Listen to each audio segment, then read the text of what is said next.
Di awal dikatakan kalau jalur nasab itu kan selalu jalur laki-laki, padahal tapi kan di Habib sendiri justru malah jalurnya ada yang lewat itu dia saya katakan dari awal. Anda soal DNA itu kalau lewat jalur perempuan masih jalan nggak? Artinya kalau Rasulullah itu kan ya lewatnya perempuan ya, Sayyidah Fatimah gitu, itu masih jalur gitu, padahal tadi di awal dikatakan kalau jalur nasab itu kan selalu jalur laki-laki, padahal tapi kan di Habib sendiri justru malah jalurnya ada yang lewat itu dia saya katakan dari awal. Anda mesti paham, nasab itu bukan perkara insani, tapi dia itu perkara syar'i. Ketika Anda ngomong ini perkara syar'i, maknanya itu murni daripada Allah Subhanahu wa taala. Jadi kalau Allah itu menginginkan dari awal, tidak nasab ke perempuan, selesai masalah. Jadi Anda bin ibu Anda. Semacam itu. Tapi Allah mengatakan nasabnya daripada laki-laki. Selama hukum ini itu dibuat oleh Allah, yaitulah yang namanya wad'un syar'iyyun, maka Allah sendiri yang berhak untuk merubahnya. Khusus untuk keturunan Nabi, ada beberapa hadis, Fatimah bud'atun minni, menunjukkan bahwasanya khusus untuk anak Nabi, itu yang perempuan nasabnya sama seperti laki-laki. Maknanya kepada Sayyidah Fatimah akan menyambung kepada Rasul Shallallahu Alaihi Wasallam. Seperti hukumnya dalam Sayyidah Fatimah itu seperti Sayyidah Fatimah itu anak laki-laki. Khususnya semacam ini tidak ada masalah. Kenapa? Karena memang ini adalah hukum syar'i, yang hukum syar'i itu murni daripada iradah Allah Subhanahu Wa Taala. Seperti Nabi mempunyai syariat-syariat yang khusus. Nabi itu ya wajib tahajud. Dia boleh untuk menikah lebih daripada 4. Begitu pula Nabi mempunyai khususiyah bahwasanya anak perempuannya, khusus Sayyidah Fatimah, nasabnya seperti nyambung kepada Rasul Shallallahu Alaihi Wasallam. Dan juga yang nasabnya kepada Sayyidah Fatimah mempunyai syariat khas. Kita mengetahui Bani Hashim dan Bani Muttalib, yakni Bani Hashim khususan secara muttafaq alaihi, yakni bainal madhahib alal aqal Imam Malik, mempunyai syariat khas. Tidak boleh menerima zakat. Itu kenapa? Itu semuanya adalah khususiyah daripada syariat. Yang mana syariat ini bukan kita yang bukan kita yang membuat, bukan. Kita ini hanya objek daripada syariat Allah. Kita hanya objek daripada syariat dan kita diwajibkan untuk ittiba itu gitu loh. Terus kalau misalnya ada penemuan nasab dulu itu kan banyak habaib yang konon mastur atau menyembunyikan diri di masa Belanda. Terus di masa berikutnya ada tokoh-tokoh penting yang kamu ini saya buka nasabnya oleh para ahli nasab yang kayak begitu. Kamu ini bin ini ila Rasulillah itu. Ini kan keluar dari 4 metodologi yang telah dijelaskan tadi. Ini berarti bagaimana kalau ada orang di tahun 2023 mendadak Habib gitu karena berdasarkan kelihatannya banyak semacam itu mendadak Habib itu. Bukan mendadak haji ya, mendadak Habib itu. Mungkin wallahu alam, saya kira kita mesti membedakan antara dua perkara, antara tsubut wal isbat ya. Antara tsubut wal isbat. Tsubut itu fi nafsil amr. Isbat itu kepada orang lain. Jadi mungkin ada orang-orang itu Habib. Saya beri contoh, ini Sunan Gelut, Sabit Abil Fadil.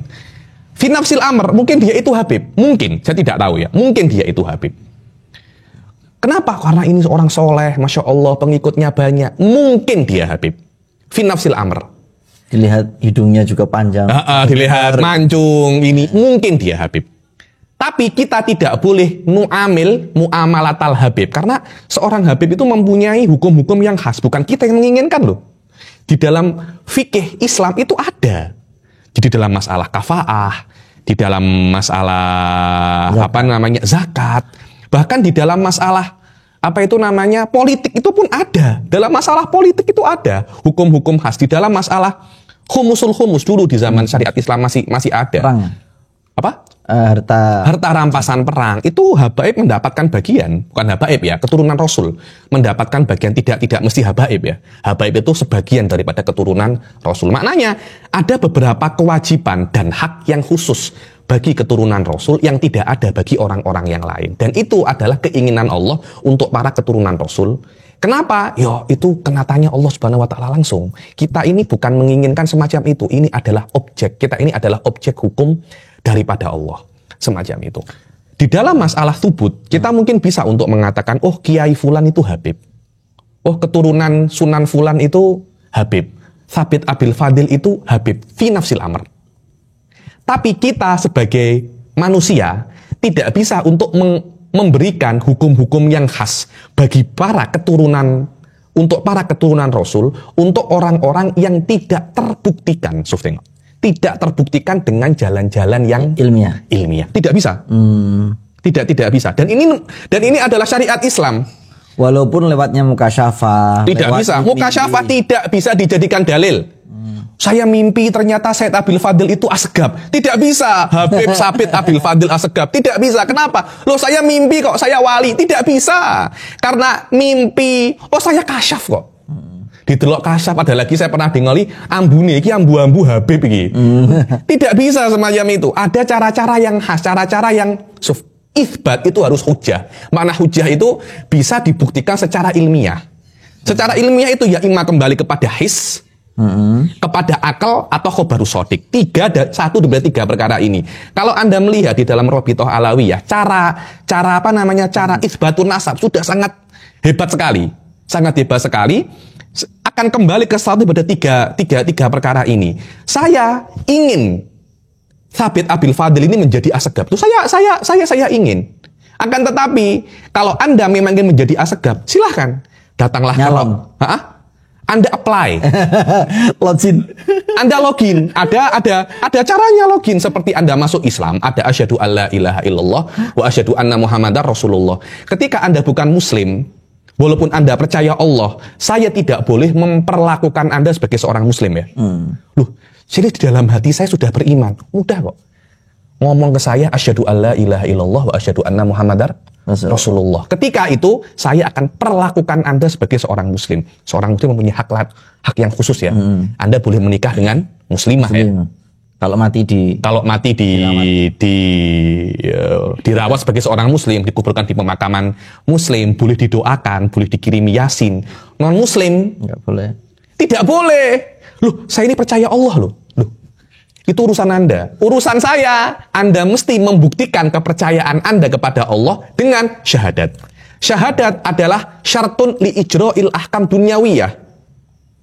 Fi nafsil amr, Anda muslim, bukan urusan saya itu urusannya Anda dan Allah itu. Saya kira di sinilah khilaf antara Islamnya Abu Thalib atau tidak.